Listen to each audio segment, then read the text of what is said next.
It's trade time, bringing you some buy-sell targets for Week 8 fantasy football. And we started off with the buys, and the first buy we're going to be talking about today, it is going to be Malik Nabers for the New York Giants. And I hear you, Malik Nabers right now absolutely was on a heater before he dealt with that concussion, was out 2 weeks, comes back in this third game off of injury with only 8 fantasy points, played in 93% of snaps, had 8 targets for 4 receptions, 41 total yards. And the part that I do want to hit on with Malik Nabers is I still have Malik Nabers as a top 5 wide receiver rest of the season. So my value on Malik Nabers is probably a lot higher than a lot of your league mates. And if they've waited 2 weeks and then all of a sudden they had a down week, I understand it's hard to trade for studs. And I also understand that sometimes it can be unrealistic to get things done. But I am personally trying to buy and target some Malik Nabers this week. And when we look at trades that have gone down over the last few days, we have Xavier Worthy and Malik Nabers traded for Debo, Jalen Tolbert, and Rashad White. Personally, give me the Malik Nabers, give me the Xavier Worthy side. Someone traded Kareem Hunt for Malik Nabers and Devin Singletary. I understand that's probably someone just getting off their team. Like I said, this pulls in from a bunch of different sources, but of course, want the Malik Nabers side. We could even scroll down. Someone traded away Kenneth Walker, Marvin Harrison Jr. for Malik Nabers, Tyreek Hill. Give me that Malik Nabers, Tyreek Hill side. Jaden Reed, Cooper Kupp, Chase Brown for Malik Nabers and Rico Dowdle. Give me the Malik Nabers and Rico Dowdle side. As much as I think some people would love to get the Kupp side and would love to get the Jaden Reed side, I'm high on Jaden Reed, so I understand. I'm just personally trying to buy a little bit of Malik Nabers. I think he's an absolute great trade target right now. My second guy that we need to be targeting, it is going to be Puka Nacua for the Rams. And when we're talking about Puka Nacua, of course, we're assuming that he's going to be coming back probably within the next 2-ish weeks. And if you've been waiting on Puka Nacua, it's been a long time since that week 1 game. I understand he's probably just been sitting there in someone's IR spot. So as we get closer, it's going to be harder and harder to buy him. But I do think with the chance of him not playing this next week, there is this buy window that is currently open for Puka Nacua, where we start to look at some deals that have gone down. Got some big kind of deals right here, but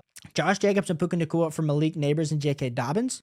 I probably still lean the Malik Nabers side there, but that is a fair offer if you do like some Puka Nacua. Someone traded away Brian Robinson and got Puka Nacua and Najee Harris. Absolutely love the Puka Nacua, Najee Harris side. Puka Nacua for Raheem Mostert, Tank Dell. Love that deal. Josh Jacobs for Puka Nacua, Chuba Hubbard. I understand if maybe you're not a huge Jonathan Burks believer that you'd want the Chuba Hubbard, Puka Nacua side. I think that's a fair deal, but there's just a lot of deals. Nico Collins for Chuba Hubbard and Puka Nacua. I think that's a fair offer as well. So I think Puka Nacua is my next guy that I'm trying to buy right now in Week 8 fantasy football. The next guy we're going to be talking about, it's going to be Tony Pollard. And Tony Pollard had quite the down week this last week for the Titans. And when we're looking at him, only 8.5 fantasy points, like I said, held to 65 yards and scoreless, but he still, the last 3 weeks before that, 18 and 70 fantasy points, was absolutely getting it going before he did have that bye. So I love me some Tony Pollard. I'm continuing to try to trade for Tony Pollard, especially when we understand how injuries can impact everything, especially after seeing a ton of them this week. But I want a guy like a Tony Pollard on my team. Someone traded away Chuba Hubbard, got Tony Pollard, Michael Pittman. Love that deal. Someone traded Jalen Waddle and Chris Olave, got Tony Pollard, Romeo Doubs. I probably still lean that Chris Olave side, but I also understand with the injuries, especially if you're trying to get proven production. Someone traded away Breece Hall for Tony Pollard and Devontae Adams. Tony Pollard for Jaleel McLaughlin. Tony Pollard for Amari Cooper. Tony Pollard for Tank Dell. Like, if I can trade away Amari Cooper, Tank Dell to go get a Tony Pollard, that's 100% a deal that I am currently looking to do right now. The next player that I think you need to be buying for fantasy football, it's going to be Ceedee Lamb. And we didn't say that all these guys are going to be cheap. I still have Ceedee Lamb as a top 5 wide receiver rest of the season, but right now he's sitting at wide receiver 16 because he had 16 fantasy points in week 6, 11 fantasy points in week 5, and then of course we haven't seen him. We didn't see him this last week because he was on the bye. So it's been a little bit of a down season with him not eclipsing only 20 fantasy points once. So I understand there's a lot of worry that is currently happening with Ceedee Lamb in this overall landscape, but when we start to pull up what some of these deals are currently looking like for Ceedee Lamb in the streets, I think you're getting a pretty good discount on them. If we start, Ceedee Lamb was traded for Nick Chubb, Mark Andrews, Chris Olave. Give me the Ceedee Lamb side. Someone traded away Jamar Chase and Garrett Wilson for Ceedee Lamb, JSN. Versus me, I still have Jamar Chase as the wide receiver 2 over Ceedee Lamb, so I want the Jamar Chase side there. But then we get to like a Jonathan Taylor, Ladd McConkey for Ceedee Lamb, Tajay Spears. Give me the Ceedee Lamb side. We could even scroll down to like a James Conner, Ceedee Lamb for Najee Harris, Say Flowers. Give me the James Conner, Ceedee Lamb. So I think Ceedee Lamb is a great value right now. 100% be going out and targeting some Ceedee Lamb in your leagues. And my last and final buy that we're going to be talking about in this video, it's going to be Diontae Johnson for the Carolina Panthers. And if you guys tuned into the channel early on in the season, I'll be honest, this is one that I felt pretty good about, and it's translated. Diontae Johnson is getting the targets, but in week 7 versus Washington, only had 2.7 fantasy points. It was a little bit of a struggle for the Carolina Panthers. Wasn't great, but he is the wide receiver 20 on the season, and I feel like a lot of people, as much as they were excited about the hype that Diontae Johnson was showing, it just hasn't necessarily translated into overall fantasy football value. So I'm currently still trying to target him because I do have Diontae Johnson as a top 15 wide receiver rest of the season. Now, I'm not trading trading AJ Brown straight up for Diontae Johnson. Like this first deal that we're seeing, no can do comprende. I'll be holding AJ Brown there. I'm also not necessarily feeling like I want to trade up to a guy like Davante Adams, especially with Davante Adams now having to compete with Garrett Wilson. But I do like the DJ Moore tearing off him to get a Diontae Johnson and Najee Harris. I feel like you're almost getting essentially a free Najee Harris there. Ramondre Stevenson for Diontae Johnson, 100%. Let me do that deal. I'm not doing the Jamar Chase for Diontae Johnson deal. That's crazy. Someone traded off of Travis Kelce to get Diontae Johnson, Pat Freiermuth. I do like that deal, especially in this current tight end landscape. I just personally feel like the value right now on Diontae Johnson is enough that I want to be getting more pieces of Diontae Johnson onto my fantasy football roster. Now, talking through some sells, I think at this point in the season, we kind of know where people are at value-wise. So selling off of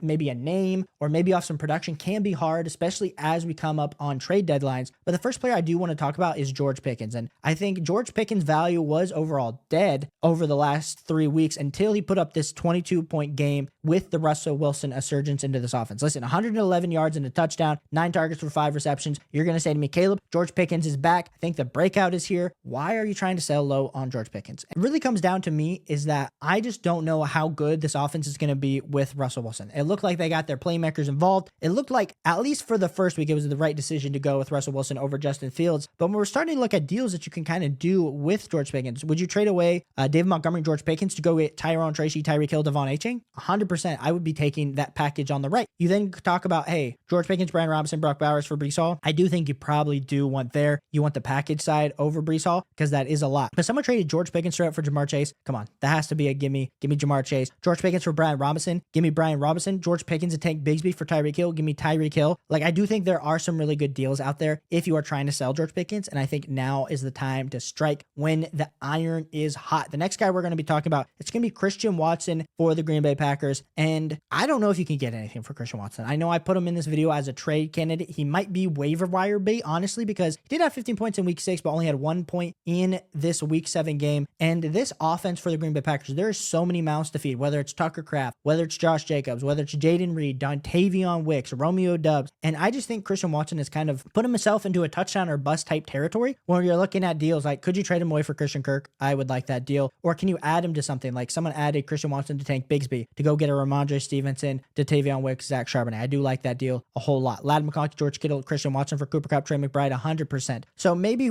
instead of saying Christian Watson straight up for Jaylen Warren, Christian Watson, Rashad White for Michael Pittman Jr. Don't love that deal.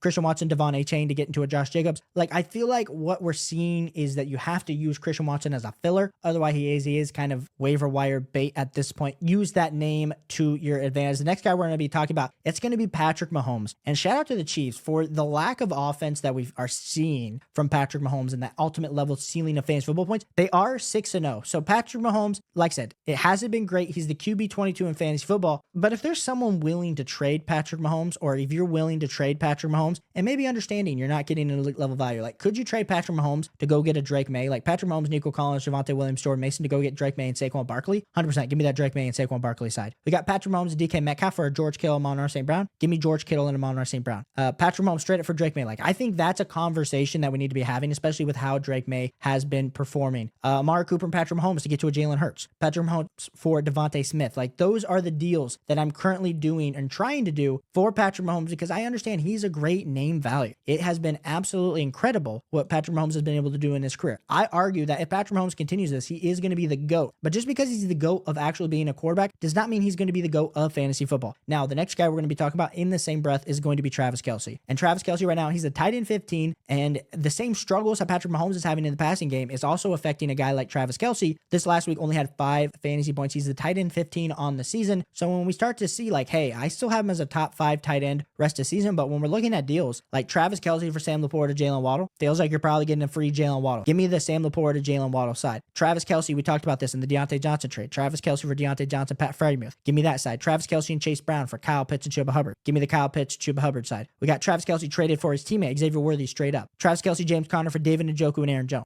I like the right side of the deal on that. My last and final trade, and like I said, I don't like to be negative. I don't like to be saying, oh, you need to be selling this player, Caleb, because of course they can definitely have their ups, they can have their downs. Next guy we're gonna be talking about is gonna be David Njoku, put up 23 fantasy points. And you're gonna say to me, well, Caleb, why the heck are we deciding to sell David Njoku when he's the only person in this offense? This one could come back to bite you in the butt. And I hear you. I think that is appropriate. I think David Njoku could be a serious top 6, top 7 tight end rest of season. Now, the issue for me is going to be, do we expect him to get 14 targets each and every game of these next 2 games? They're going to be so bad, they're going to have to throw the ball. So you're probably saying, yeah, Caleb, with Jameis Winston, David Njoku's like their wide receiver 1, you're definitely already losing me on this take. Now, when we start to look at trades, this is where it starts to get interesting in regards to overall value on David Njoku, because you can go trade a guy like an Eric All for David Njoku, a Luke Musgrave for David Njoku. Sure, give me that. But then we're talking like David Njoku, Romeo Doubs for Marvin Harrison Jr., David Njoku, Javonte Williams, JSN for Jonathan Taylor, David Njoku, Aaron Jones for Travis Kelce, James Conner, David Njoku straight up for Kyler Murray, David Njoku for Mark Andrews. I do want David Njoku over Mark Andrews, even after what we just saw for Mark Andrews. David Njoku for Jordan Addison, David Njoku for